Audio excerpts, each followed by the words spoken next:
What's going on, everyone? Ryan Williams AFC here with another match preview. It's Arsenal taking on Manchester United this weekend. If you're new to the channel, please make sure you like, share and subscribe. Let me know your thoughts in the comment section. And yeah, this game is a must-win game for Arsenal. I mean, Manchester United have just come off a loss against Sheffield United at home. 2-1. Pretty much a shock of the season, to be fair. I mean, Sheffield United, pretty much the worst team in Premier League history, beating Derby County's record. Yes. And they're able to beat the guys that are chasing down the title contenders in Manchester United. Now, if you look at Arsenal, we're on the back end of a 3-1 victory against Southampton, just, getting our revenge from that poor game over the weekend where we were knocked out of the FA Cup thanks to Southampton. So it's a big game for Arsenal. It's put up or shut up time. If Arsenal have any ambitions in trying to close down the gap and trying to achieve the targets in challenging for the top four this season, which for me I still rule out, but anything can happen. It's a weird season, okay? Then they have to win this game. It's as simple as that. And if Manchester United want to get themselves back on track, they have to win this game. So this is what I'm saying. Both teams have both different agendas, and they both must win for both teams. Now, for me, I'm going to pick out my starting 11. And guys, you let me know what you think in the comment section. If it's the right team or the wrong team, who would you pick? And let me know your scoreline prediction as well. So, in goal, of course, it's going to be Bernd Leno, who's been having a very, very good season so far. Strong hands on the ball. We're going to need him to be on point. When you got the likes of Martial, I know we didn't really particularly play very well against Sheffield United, and he hasn't exactly been that great this season, but he's still a dangerous player when on form. We have to look at Edinson Cavani. I mean, he didn't feature in that game we played at Old Trafford, but he can be very vital, as we've seen this season for Manchester United. We've got the likes of Rashford. I mean, there's so many players that Manchester United have that have very, very good quality, that can shoot from far out, set pieces, you name it. We need to be on point. Leno needs to be on point. So he is getting a nod for me.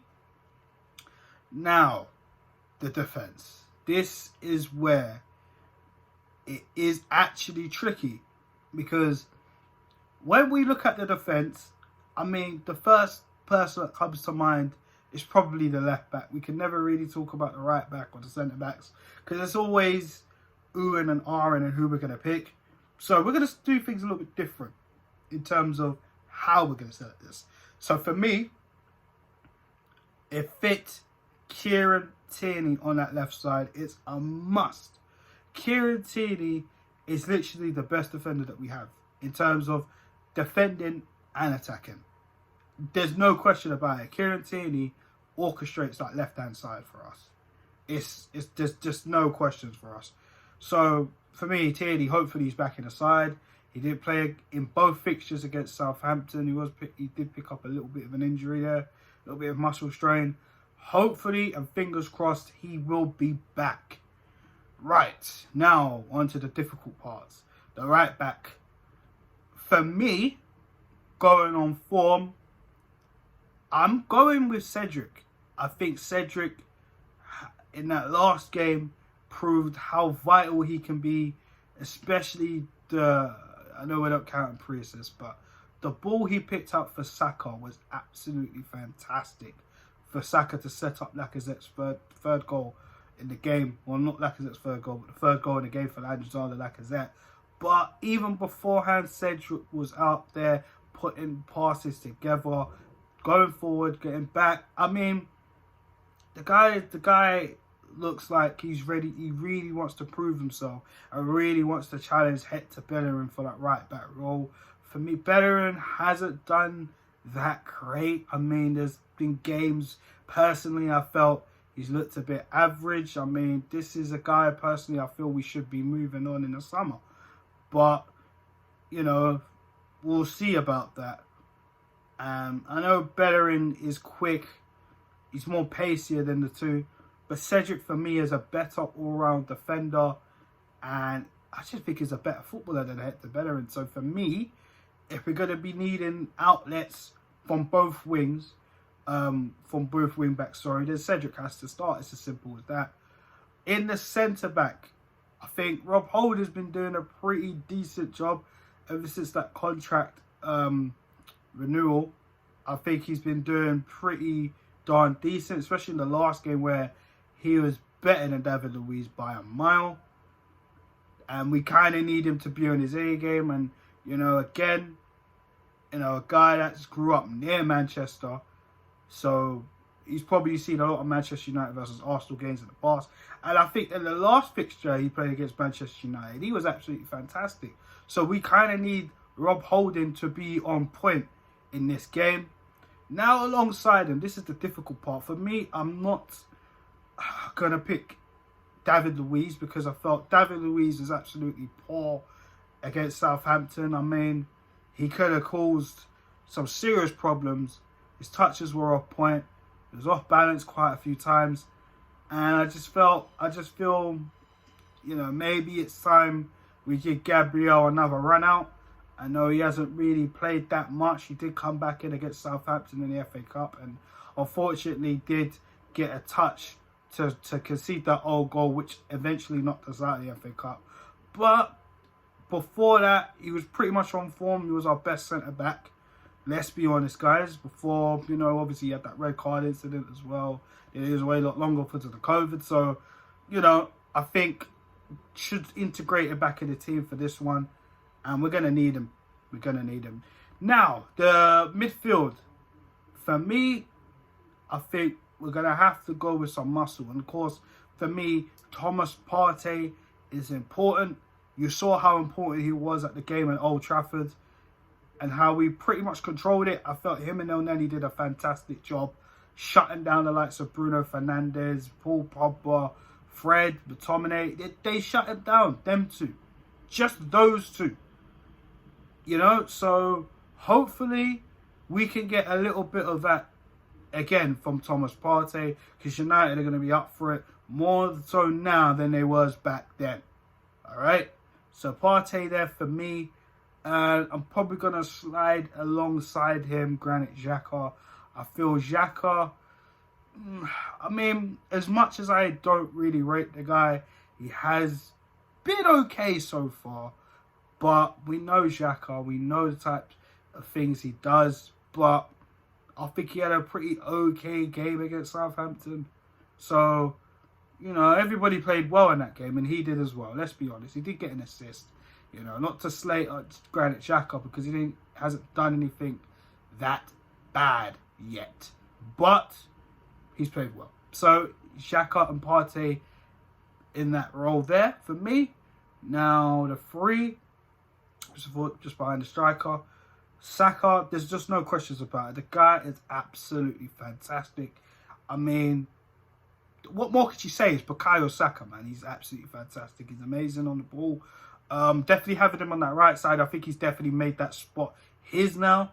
You know, I mean, we bring in Pepe for him to be on that right side. And to be honest, I mean, Pepe looks a bit limited on that right side, where Saka looks free. He looks like he can expose a few people when running at them. And he knows what he's doing, man. Saka's just an unbelievable young player. So he's definitely there. If fit, I am hoping Emile Smith-Rowe will start because this guy has been absolutely a lifeline for us since he's come in at that Chelsea game. And literally, him, Saka, Martinelli too, honourable mention, as well as Alexander Lacazette, those 5 individuals, have been, well, account Partey too, But those 4 individuals have been absolutely fantastic since they've come in. They give Lacazette a new life, Sudeikis a form, and Emile Smith-Rowe just gets around, hits the pockets, and he just does what he needs to do. He does what a number 10 needs to do, and this is what we need, some fluidity in the team. When it's him, when it's Saka, it's Martinelli, who I'm going with, because there's going to be huge doubts that Pierre-Emerick Aubameyang will be back for the game, you know, and I'm glad to hear the news that his mother is well, thank God, you know. Under these tough times, it's very hard, but he had to care for his mother, which is why he's been away, which is probably why he hasn't been playing so well. Maybe this has been on his mind. We don't know the full duration of her illness or how long she was ill for, because she's recovering now. That's good. It's good news. But maybe if she was ill for a while, maybe this is the reason why Aubameyang hasn't exactly been playing well, because it's been on his head. But there's a chance that Aubameyang might not be back for the game in the Emirates against Manchester United. So for me, Martinelli's got to play. I think, yes, Pepe did do well against Southampton, but I think Martinelli has to play. I think he exciting, his pace, the way he presses, we need that. And I'm not saying, and I think for me, the jury's still out on Nicolas Pepe. And like I said, he had a decent game against Southampton. He done a few bits in the game, but nothing really amazing, other than the goal. And then he did a few bits in the middle, which was good. But I think for me, he's still got a lot to prove. And I think he can come off the bench and do the job. And I've kind of seen Mikel kind of putting Gabby on the bench for Pepe. But for me, I think Martinelli is 100% has to start the game. That's my personal opinion. Up top, Alexander Lacazette. I mean, look, like I said, with Smith-Rowe, Saka, Martinelli behind him, or Pepe, more so Martinelli, with those 3 behind him, Lacazette turns into a different player. And this is what we're going to need, because Manchester United are no mugs, as we know. They're second at the table for a reason. They're going to come and they're going to want the 3 points, but we have to stand our ground and show them, look, we want the 3 points. We've been on a very good run. So, you know, Lacazette needs to show why he is the first choice striker. And yeah, that's pretty much it, man. So I'll go through the team again, guys, if you didn't hear that. That's Leto in goal. On the right, Cedric. In the centre-back roles, it's Rob Holding and Gabriel. I'll bring it back in. Kieran Tierney, hopefully he is fit. We need him. The two in the midfield in Thomas Partey and Granit Xhaka. Just in front of them, the 3 of Saka, Emile Smith-Rowe and Gabriel Martinelli. And in front as the main striker leading the line, Alexander Lacazette. Now, the scoreline. This is a tough call. I mean, look, when you think about it, we got players that can score goals. Manchester United have players that can score goals. Manchester United have a lot of creation, a lot of creativity. We're on form as well. And so there. So, it's really a tough one to call. But I'm going to back the boys on this one. My heart says 3-2 to the Arsenal. But my head says a 2-2 draw. It's tough. It's so tough. But like I said, I'm going to back the boys. I'm going to go for a 3-2 victory. Manchester United, they're dangerous. This is why I say they'll score 2 goals. I wish we can have another clean sheet like we did against them at Old Trafford. I wish like we did last season when we played them. But, I mean, they're up there for a reason, and you have to be real. You have to be real. But, listen, I believe in the boys. Hopefully they can put up a good performance and put up a good fight. As Manchester United will be tough. But I'm sticking to it. I'm going 3-2 to Arsenal. Let me know your thoughts in the comment section. Do you think Arsenal's going to win? Do you think Arsenal's going to lose? What's the scoreline? What is your starting 11? Let me know in the comment section below. But on that, guys, I'm signing off, and I'll be back for the match reaction, of course, after the game. So Arsenal, let's go out there and beat Manchester United. Peace.